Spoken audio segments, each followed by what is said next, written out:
Bonjour tout le monde, dans cette vidéo nous allons parler de l'entretien de nos pinceaux.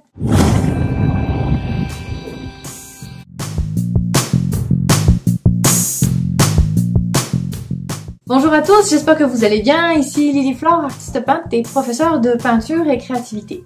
Alors aujourd'hui je voulais vous parler des pinceaux. C'est sûr qu'on va parler principalement des pinceaux à l'acrylique parce que c'est ce que j'utilise le plus actuellement comme médium, même si j'ai commencé à l'aquarelle puis à l'huile. Mais je vous donnerai aussi des petits trucs par rapport aux pinceaux à l'huile. Mais avant de rentrer dans les détails, n'oubliez pas de toujours aller vérifier dans la description sous cette vidéo si vous êtes sur YouTube, parce que la plupart du temps, je mets un article, j'écris un article en lien avec la vidéo, pas toujours, mais la plupart du temps. Donc je vous conseille d'aller voir, peut-être que vous allez avoir plus de détails, les vidéos sont plus résumées, plus rapides. Et aussi, vous pourrez vous inscrire sur ma liste d'envoi et recevoir une notification quand j'écris un nouvel article ou que je publie une nouvelle vidéo. Vous avez aussi l'option de vous abonner à ma chaîne YouTube. Je pense que c'est dans ce coin-là qu'il y a un petit encadré qui vous dit s'abonner. Mais revenons au sujet de cette vidéo et donc de l'entretien des pinceaux. Je vais vous parler de la meilleure façon d'utiliser vos pinceaux, donc les laisser tremper ou pas les laisser tremper, et la meilleure façon de les nettoyer. Je vais vous donner quelques trucs et astuces, quelques pièges à éviter en fonction de vos pinceaux, si c'est des petits pinceaux ou des plus gros pinceaux, également des produits à utiliser. Pour cela, eh bien, retrouvez-moi tout de suite au-dessus de mon lavabo, parce que là, j'aurais beau vous parler, mais si vous voyez pas comment faire, ça sera pas bien pratique. Donc, je vous laisse en personne et vous allez voir mes petites mains avec les pinceaux. Avant de partir, n'oubliez pas, si jamais cette vidéo vous a aidé, de mettre un petit pouce levé. Fait que je vous dis à tout de suite au-dessus du lavabo. Alors, la première chose que je voulais vous dire, eh bien, c'est par rapport au bac d'eau. Moi, j'aime bien avoir toujours deux bacs d'eau quand je peins. Un premier où j'enlève le surplus de peinture et un deuxième où je laisse tremper mes pinceaux. Donc là, bien sûr, on est à l'acrylique encore. Alors, je vais vous montrer, par exemple, donc là, je suis devant le lavabo, mais normalement, c'est dans mon atelier. J'ai mon pinceau ici qui a de la peinture. Je suis en train de peindre sur ma toile. Eh bien, je vais aller rincer le surplus dans ce bac où il y a un petit peu plus d'eau. Et ensuite, quand je vais faire tremper mon pinceau, eh bien, je vais le faire tremper dans un bac qui a un petit peu moins d'eau. Vous voyez, le niveau de l'eau arrive par ici. Pourquoi cela? Eh bien, en fait, ça, c'est ce qu'on appelle la virole. Et idéalement, il faut laisser tremper le pinceau sans que le niveau de l'eau dépasse la virole. Pourquoi? Eh bien, je vais vous montrer, vous allez voir, c'est très simple. On va poser cela pour pas que ça tombe. Nous avons ici le cas d'un pinceau qui a beaucoup servi, qui est encore en bon état. Mais hop là! Voilà. Alors ça, c'est pas drôle. Donc, qu'est-ce qui s'est passé? Surtout pour les manches de bois. Les manches de plastique, ça va être moins grave. Mais c'est que à force de laisser tremper le pinceau avec l'eau qui dépassait, eh bien, l'eau est venue s'infiltrer entre la virole et le manche. Et ben, mon pinceau se défait. Donc là, c'est sûr qu'on peut le recoller, ou on peut faire comme moi le système D, c'est-à-dire rajouter du tape là pour que ça reste en place. Mais la meilleure façon, c'est que ça n'arrive pas. Et donc, pour pas que ça arrive, eh bien, tout simplement, vous pouvez utiliser cette technique d'avoir deux bacs d'eau. Alors, pourquoi bien laver ces pinceaux? Ici, on a un exemple de deux pinceaux qui ont été achetés en même temps, qui ont servi à peu près autant de fois. Celui-ci, vous voyez, il a gardé encore toute sa souplesse. Là, moi, si je veux l'utiliser, il n'y a pas de problème, il est très souple, je peux le plier, je peux plier les poils jusqu'à la base du pinceau. Celui-ci, au contraire, regardez comment il est rigide, c'est-à-dire que normalement, je devrais pouvoir le plier sur toute cette zone-là. Eh bien, je peux pas, je peux juste plier le bout du pinceau. Pourquoi? Eh bien, j'ai prêté ce pinceau à quelqu'un qui me l'a rendu tout propre, en me disant je l'ai lavé, mais en fait, il restait beaucoup de peinture à l'intérieur des poils et au niveau de la base. Mais de l'extérieur, ça paraissait pas. Donc, qu'est-ce qui s'est passé? Eh bien, la peinture a séché et le pinceau est devenu très, très dur. Alors ça arrive surtout à l'acrylique. À l'huile, comme l'huile met beaucoup plus de temps à sécher, ça arrive moins souvent. Souvent, on va s'en rendre compte avant, mais à l'acrylique, ça peut arriver. Donc là, il paraît, j'ai jamais essayé, on peut prendre il y a des produits, un produit décapant de sol par exemple, et on laisse tremper nos pinceaux une nuit dedans, et après ça revient. Alors moi j'ai juste un pinceau comme ça, j'allais pas acheter un produit toxique cher pour juste un pinceau, mais je l'utilise pour faire des frottements sur mes toiles, donc ça me dérange pas qu'il soit resté dur. Mais si jamais vous en avez beaucoup comme ça vaut peut-être la peine d'acheter un produit comme ça, assez toxique par contre, pour retrouver la forme de vos pinceaux. Mais le principe, eh ben, ça va être d'avoir une utilisation plus sympathique avec vos pinceaux et de bien les entretenir, de bien les rincer, de bien les nettoyer pour éviter d'en arriver là et d'avoir à acheter quelque chose d'un petit peu plus intense. Une chose très importante également pour les petits pinceaux. Alors les gros pinceaux, ça peut arriver que des fois on les laisse traîner dans l'eau jusqu'au lendemain. C'est pas l'idéal, mais en général, ça ne va pas leur faire trop de mal. Les petits pinceaux, eh bien, vous allez voir une différence. Ce petit pinceau a été rincé au bon moment, régulièrement, donc il a gardé sa forme. Celui-ci, vous voyez, il part comme ça sur le côté. Il y a un angle. Il est comme penché parce qu'il est resté trop longtemps dans le bac d'eau, donc ça a appuyé sur les poils et ça lui a donné cet angle.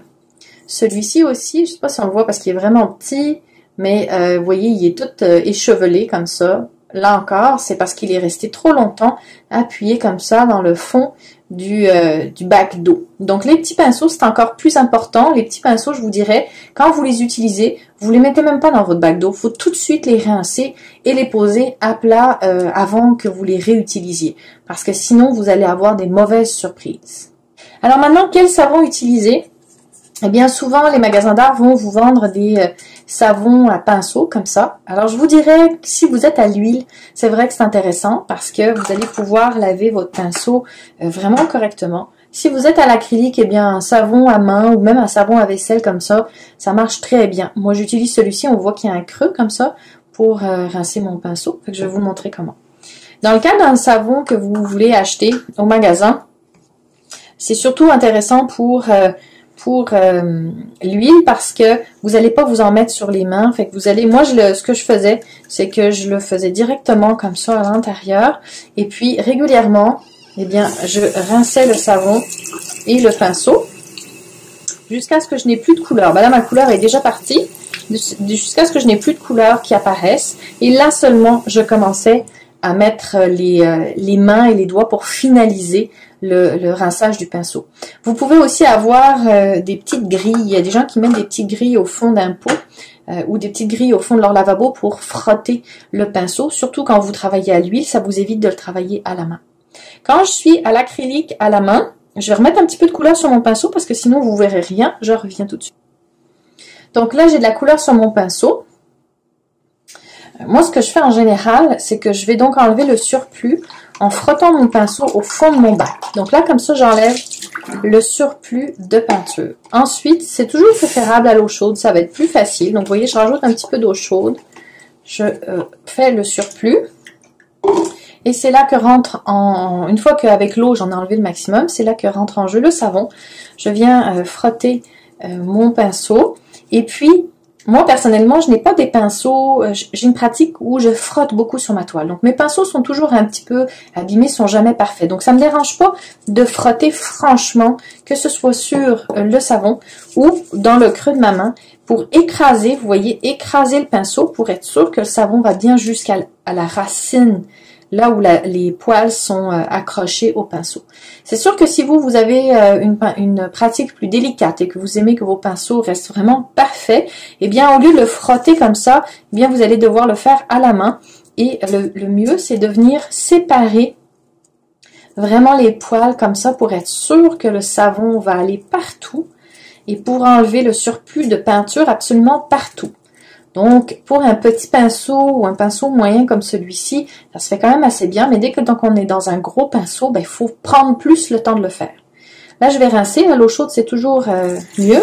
Ça part plus vite.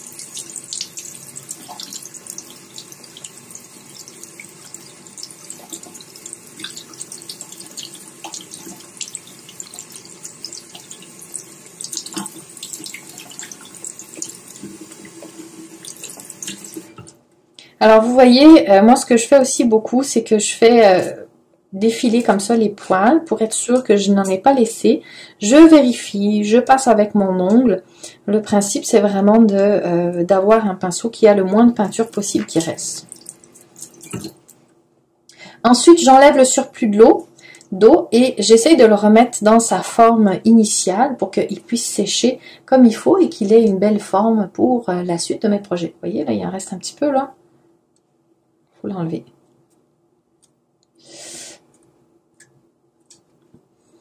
Bref. Ensuite, comment laisser sécher vos pinceaux? Eh bien, moi, personnellement, question pratique, eh bien, je les mets comme ça dans leur pot. Mais évidemment, il existe des systèmes où vous pouvez les accrocher et les laisser sécher la tête en bas pour que l'eau s'écoule. Et c'est vrai que c'est mieux parce que comme ça, l'eau ne va pas rentrer à l'intérieur.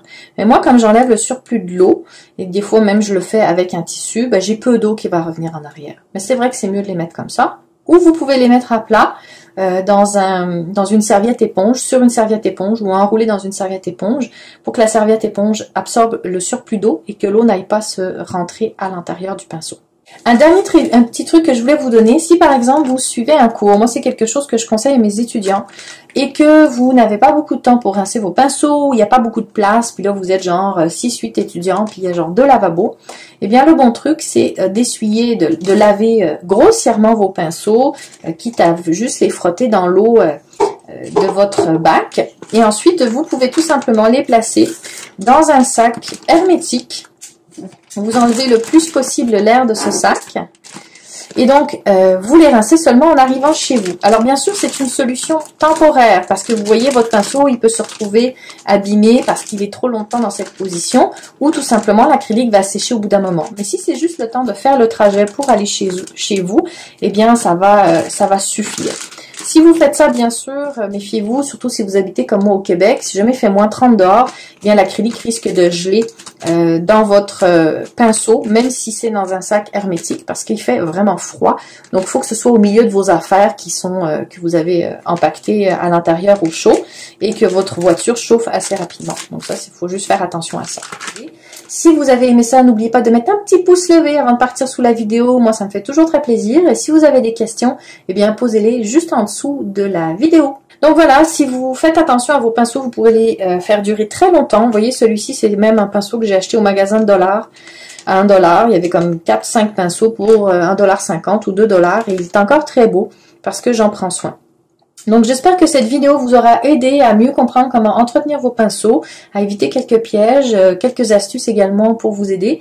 Et n'oubliez pas d'aller faire un petit tour sur mon site web lilifleur.ca où vous retrouverez des articles et que vous pourrez également vous inscrire à ma liste d'envoi et recevoir des cadeaux. À la prochaine!